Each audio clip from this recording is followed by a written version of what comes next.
Roll Tide, everybody. Mark Ingram, a Hall of Famer. What an impact he had at the University of Alabama, the first Heisman Trophy winner and a national champion. We're going to talk about him.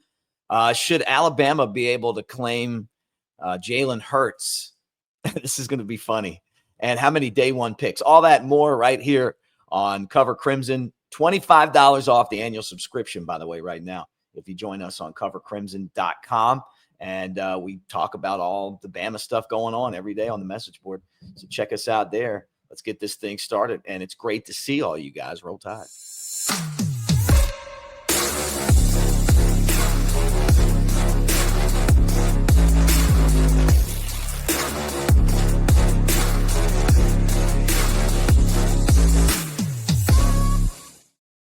All right, there he is, Clint Lamb, Mick Gillispie, Cover Crimson. Good to see you guys today. We try to jump on here every day at noon and throw you guys some new content. And we are brought to you by Pearl River Resort over in Philadelphia, Mississippi.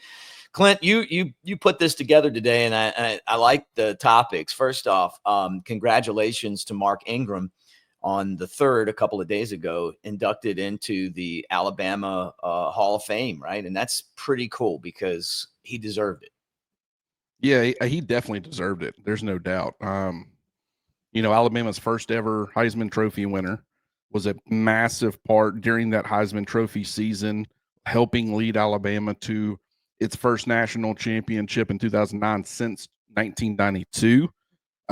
Then went on to be a first-round draft pick, one of several of the Nick Saban era, and then had a long, successful NFL career, 13 seasons in the NFL playing for the Saints for I think 8 years, and then he played for your Baltimore Ravens for a couple of seasons. Then he went to the Houston Texans, was there I think about a year and a half, and then they traded him like mid-season back to the New Orleans Saints, and he finished his career there.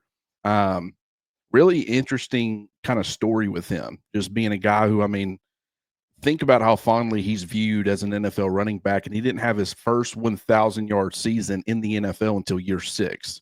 Which I think is just crazy. But I think he only had 3 total in his career out of those 13 seasons. But he was sharing the backfield with Darren Sproles and Pierre Thomas and Chris Ivory and Kyrie Robinson, and then eventually Alvin Kamara. So he always kind of had to share the workload a little bit. But I also thought it was interesting how the Baltimore Ravens, he had one of his 3,000-yard seasons in Baltimore after, a long career with the New Orleans Saints. So the Ravens had success with one former Bama running back. Then they turned to a guy like Derrick Henry, and they've kind of gotten the same thing. So it's pretty cool, Mick. But it did want to lead me down a conversation that I want to have briefly at least. And it's, who would you say is on your Mount Rushmore for Alabama running backs? And we'll go ahead and we'll condense it because you can get into Sean Alexander, Johnny Musso, like all those guys. But let's just say during the Nick Saban era, who would you put on your Mount Rushmore for Alabama running backs? Yeah, so I don't have to worry about picking Bobby Humphrey That's now. Right. Sherman Lewis.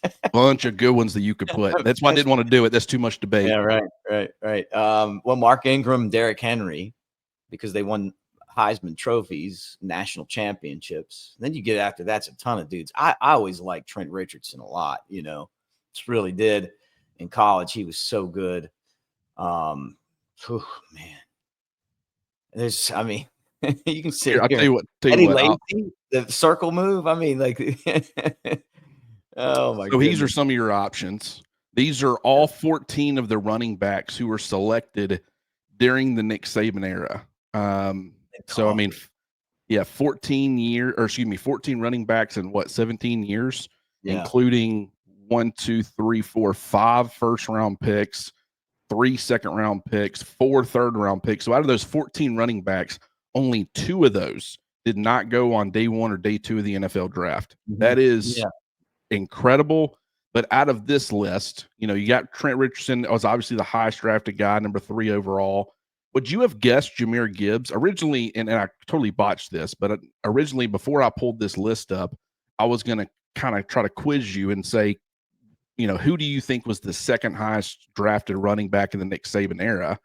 And because when I saw Jahmyr Gibbs, I'm like, that is 100% true. It's just a lot of people probably their minds wouldn't have gone to him being the second highest drafted. But you got Josh Jacobs, you got Najee Harris, you got Mark Ingram, all first round draft picks, several second round picks, TJ Yeldon, Derrick Henry, Eddie Lacy, Kenyon Drake, one of your boys down there in round 3. Glenn Coffey went in round 3. Damian Harris went in round 3. Brian Robinson.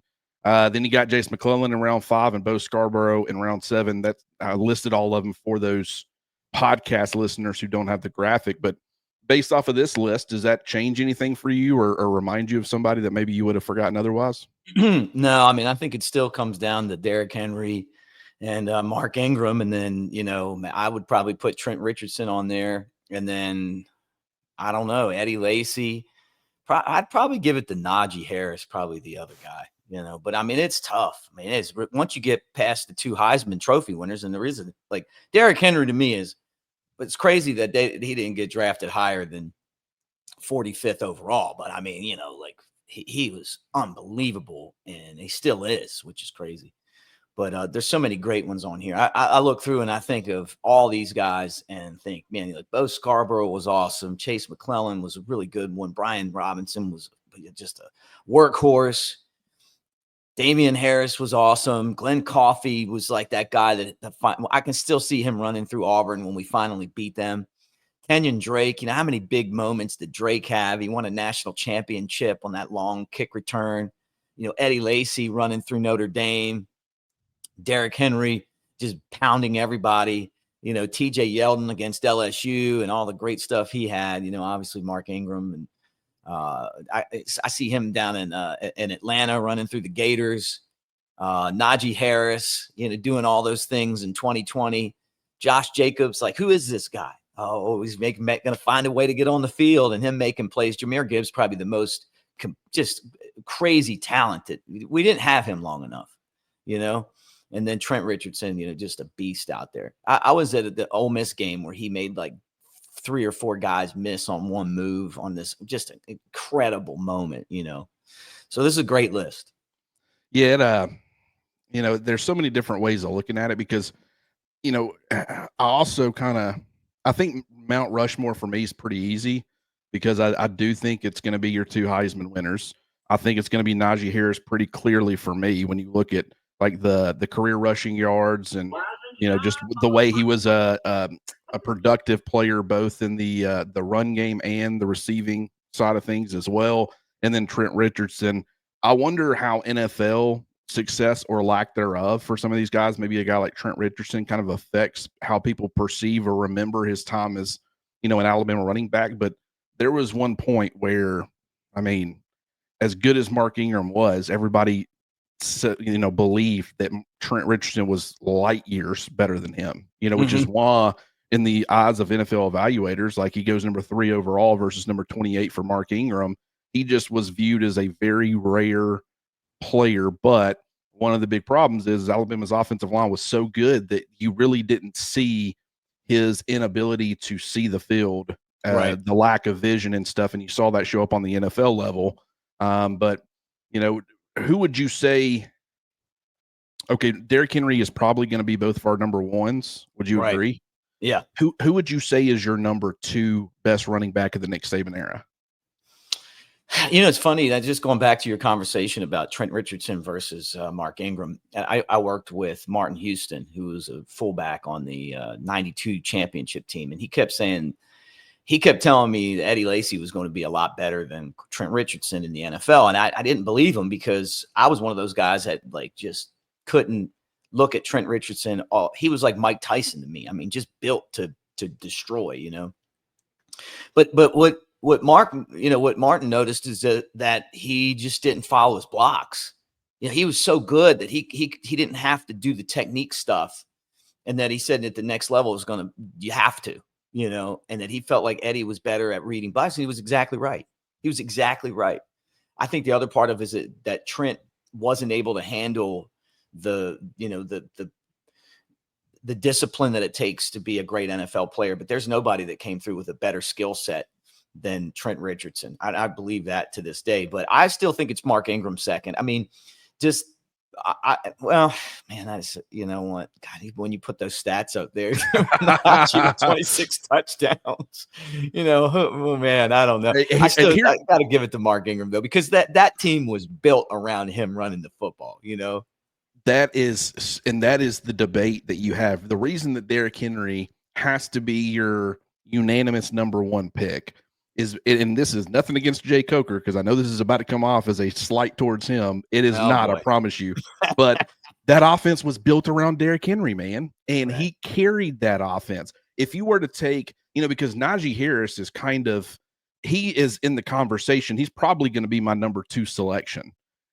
Because of how impactful he was. Like, we talk about receiving production, because look at those numbers. Now, granted, Najee was one of the rare running backs for Alabama that stayed 4 years.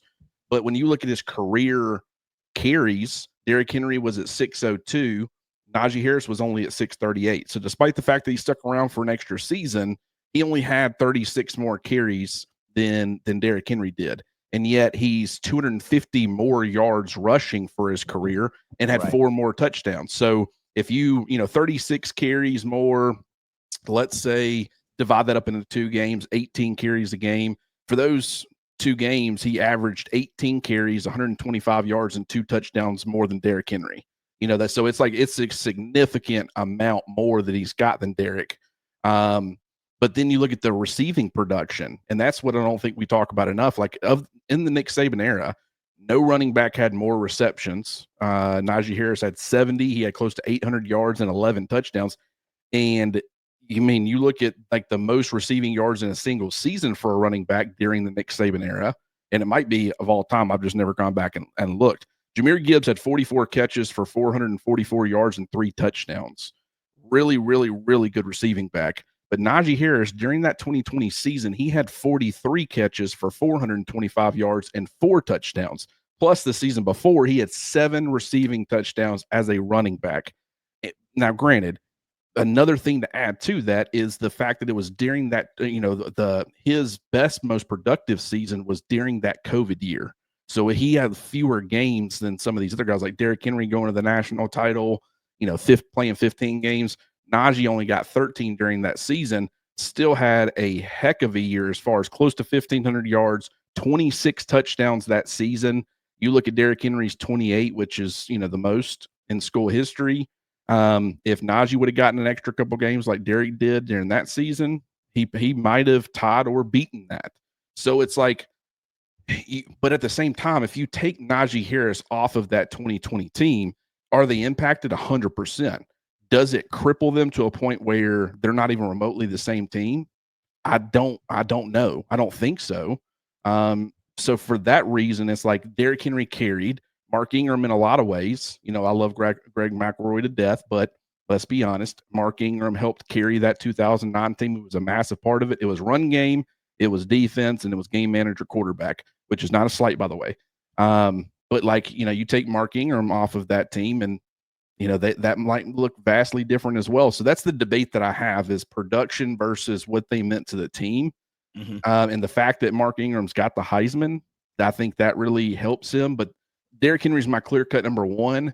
Number 2, I have a huge debate between Najee Harris and Mark Ingram, and I would probably lean Najee Harris. But at the same time, Mark Ingram, if anyone went with Mark Ingram, I wouldn't blame him at all. The Heisman to me is the separator, but you're right. I mean, those 3 got to be on there, on the Mount Rushmore. But King Henry is definitely number 1, right? Gotta be. Guys, gotta be. We're brought to you by Pearl River Resort. Think about golfing. Think about getting out there on those greens, the Azaleas, the Oaks, 2 amazing golf courses over at Pearl River. And you don't have to have a membership. It is Augusta quality, multi-million-dollar course, maintained. It's fantastic. Take my word for it, or don't. Go over there and see for yourself. That's what I'm telling you to do right now. But now's the time to do it. And while you're there, check out the Timeout Sports Lounge. I bet on the Kentucky Derby. I went 0 for 4. My horse came in second. It was fun. It made watching the Derby a little more fun than had I not had some horses in the race, as they say. But you can do all that over at the Timeout Sports Lounge at Golden Moon Casino. They got a great slots selection. If you like playing slots, they have some of the best slots in the South. I mean, they've really invested in that. Silver Star and Golden Moon table games. And then I know obviously the steakhouse, which is amazing, but spa, the water park, all that they got for you over at Pearl River Resort, Philadelphia, Mississippi, hour and a half from Tuscaloosa, 2 hours and change from Birmingham, really close to most of where we're at right now. All right. This is a great debate that's coming up here. Should Bama claim Hurts? And this is when Clint gets on Twitter and he gets into these like Twitter spats. They're hilarious. You love them. And I live for them. You live for this stuff. And this is really funny. Yeah. So I like to troll like that. I just like to have fun with it. Now, granted, I want to, and I guess we'll go ahead and bring up the tweets. So this Sam Block guy, now the fact that his last name is Block, he could very much be a troll himself. There's a bunch of accounts that do a lot of trolling, and they act like they're like an official reporter. So this could, I'm not too familiar with this guy's game, so I have no idea one way or another.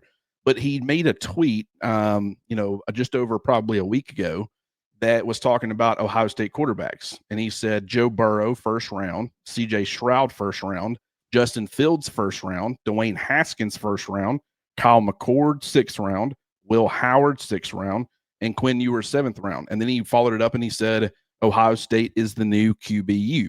Now, at the time, I wasn't sure if he was serious or not. I initially read it as serious. So I'm like, well, let's have fun with this. So I quote tweeted him. And I pulled up Alabama's quarterbacks, and I talked about Bryce Young being a first-round pick, Tua Tagovailoa, Mac Jones. Then I started going off the rails just to paint a picture. So I said Drake May, first-round pick, Jalen Hurts, second-round pick, Jalen Milroe, third-round pick, Jake Fromm, fifth-round pick, and Gardner Minshew, sixth-round pick. And then I just said, not so fast, my friend.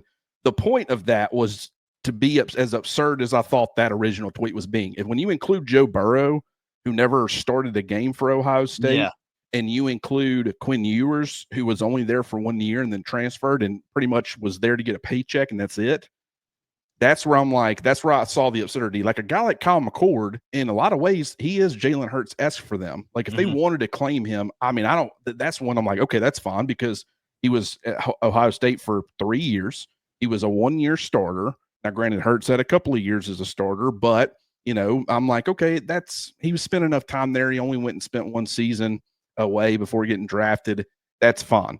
But the comment or the conversation regarding Joe Burrow and Quinn Ewers made me say, okay, I'm going to be absurd. I'm going to include Drake May because he was once committed to Alabama, Jake Fromm because he was once committed to Alabama, and then I threw Gardner Minshew in there because at one point he had agreed to be Alabama's third string quarterback, or at least probably third or fourth string behind Jalen Hurts and Tua Tagovailoa. Obviously ended up choosing Washington State after that fact, and the rest is kind of history. But then someone took my post, didn't include the Ohio State side of it, and someone tagged me on Facebook and said, that they thought it was funny. And it was essentially somebody that was talking about the, this Alabama fan is saying that, quarterbacks that didn't go directly from from Alabama to the NFL should count for, Alabama. We all have to agree. And I'm like, dude, you're taking this seriously. But it did bring up the question, because this is always a debate, and I don't know that I've ever asked you. But, Mick, Alabama should 1,000% be able to claim Jalen Hurts, correct? Oh, yeah, right. Like that, they have to be able to. I mean, it was like he was a 1 year quarterback somewhere else, but spent all of his time at Alabama, and he talks about that a lot himself. He started as a true freshman and was there for 3 seasons. I mean, it's not like he was there for like a cup of coffee. I mean, he was the guy. He lost his job to Tua, and he even stuck around a year after that.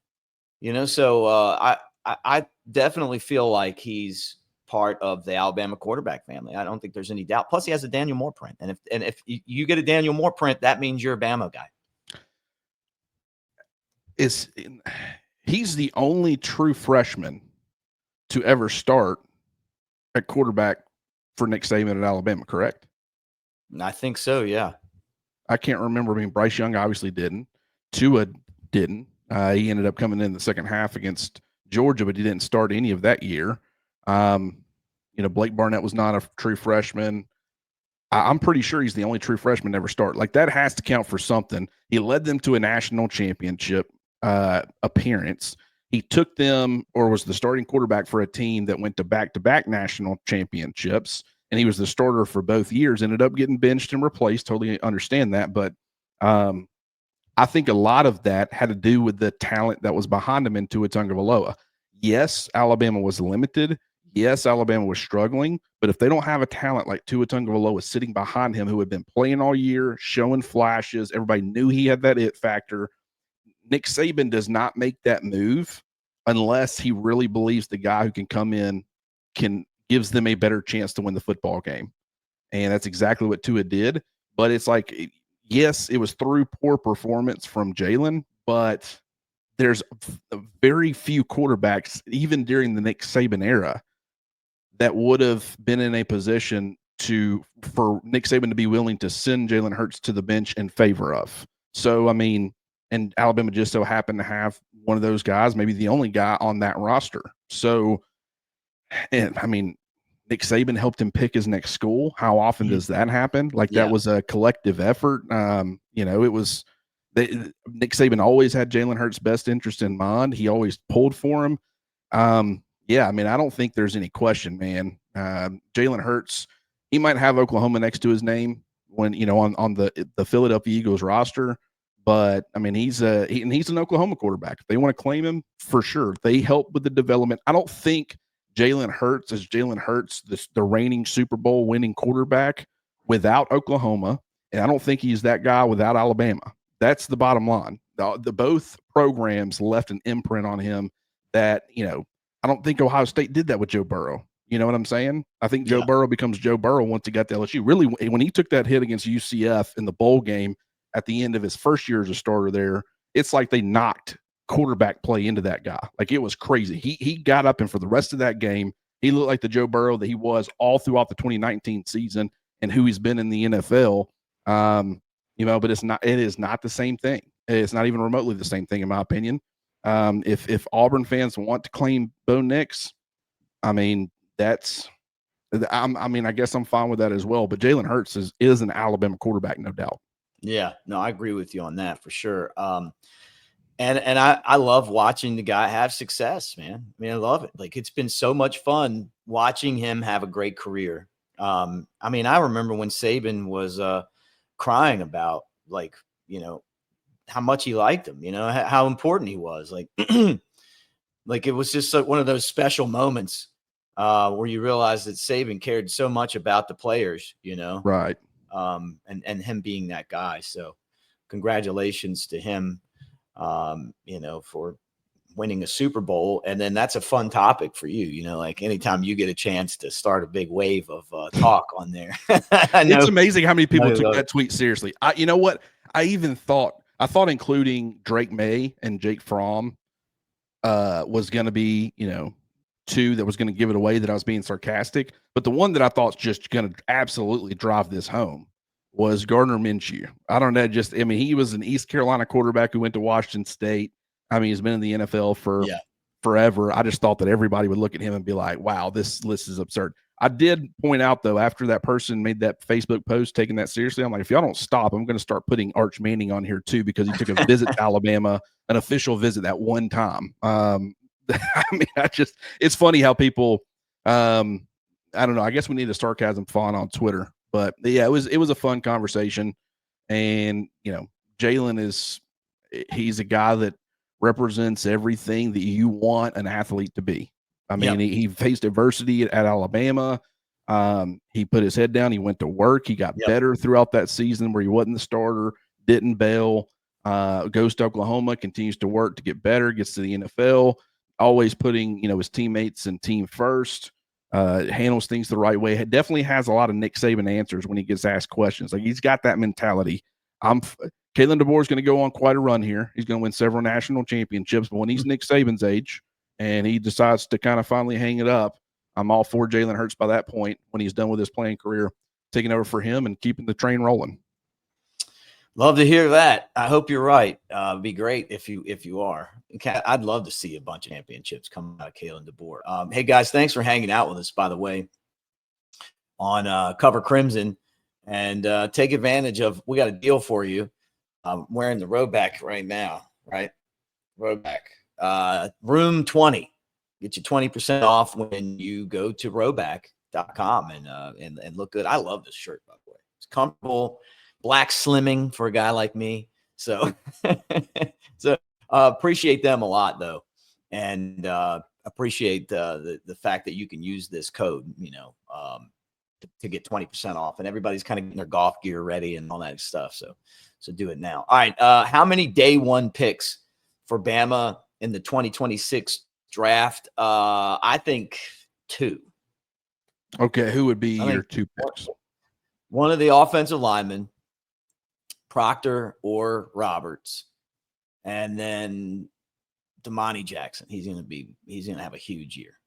Okay. See, what brought this up to me or for me was Todd McShay, who I have a lot of respect for. Was at ESPN, now he's doing his own thing. He put out his first way too early mock draft this morning, and he had 4 Alabama players going to the first round. Wow. And what's interesting is that the kind of universal has been Caden Proctor, Deontay Lawson, and I'll probably say the other that's been pretty consistently in there for most mocks that I've seen has been LT Overton. He did not have LT Overton in there, but he did have. So he had. Let's see. Actually, so he had Jeremy Bernard going number 12 overall to the Seattle Seahawks, which I view him as a day 2 guy right now. Emeka Egbuka, I always botch that name, for Ohio State. When I watched him, that guy's like, he doesn't do anything, I would say, on an elite level, but he does everything at a very high level. And he's just a guy that, like, he's got the toughness, he's got the right mindset, the right mentality.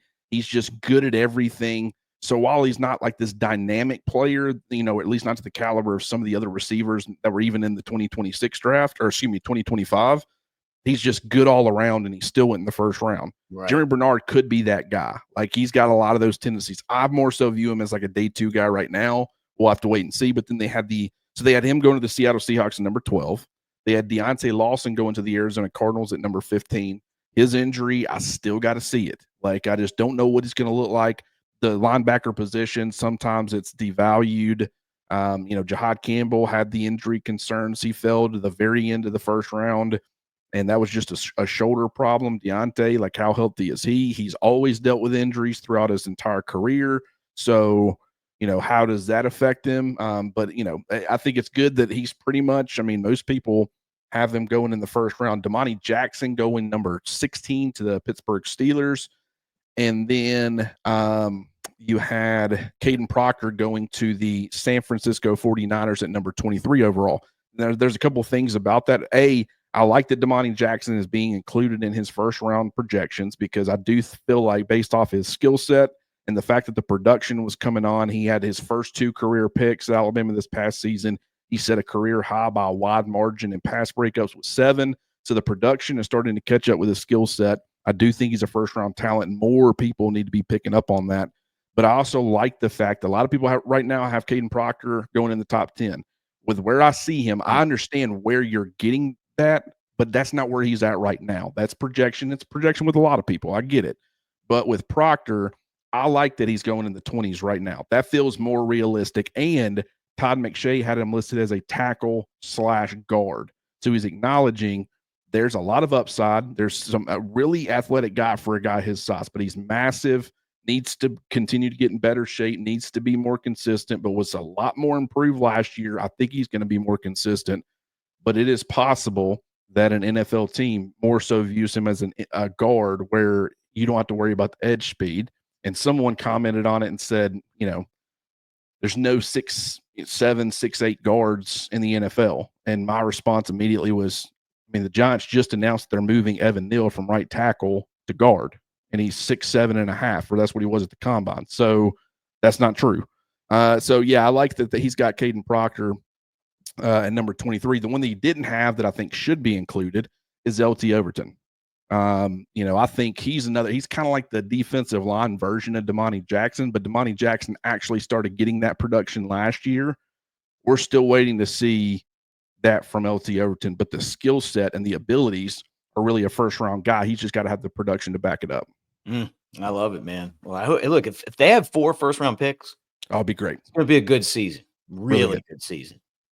And to compete with Texas and the money that they're going to spend, and A&M and some of these schools that are about to spend their butts off if something isn't done, we're going to have talent, and those guys are going to have to play like first-round picks. So you talk about how good Tyler Booker was, times that by 4. Okay, you're in good shape. And I'll go ahead and say right now, my most likely first-round picks for Alabama is Damani Jackson, Caden Proctor, and LT Overton. Still got to see it with Deontay Lawson. Don't know that I'm quite there with Jeremy Bernard, but those 2 guys, I would very much take them in the second round.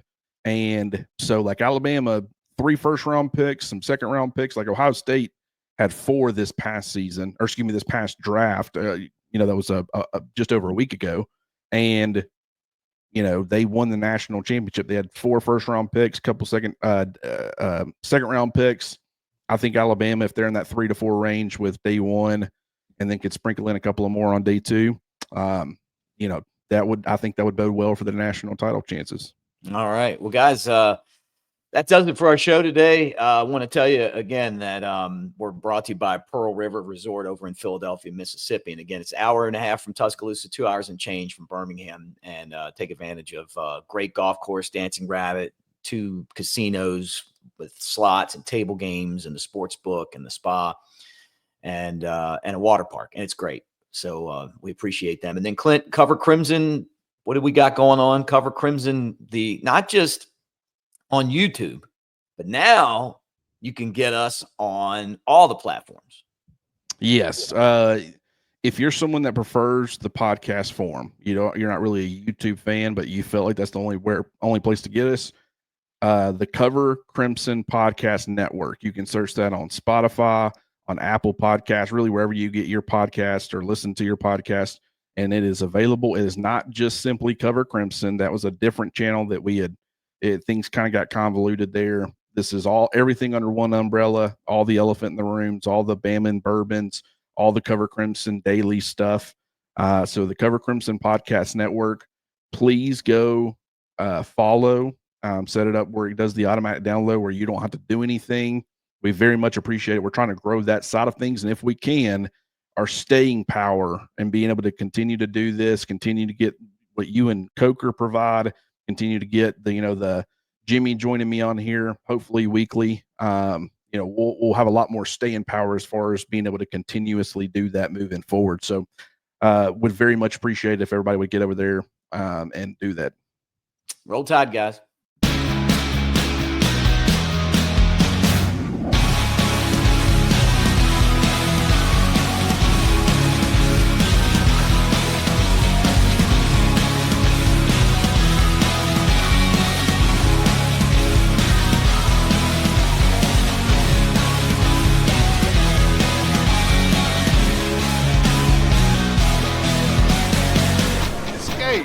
To Pearl River Resort.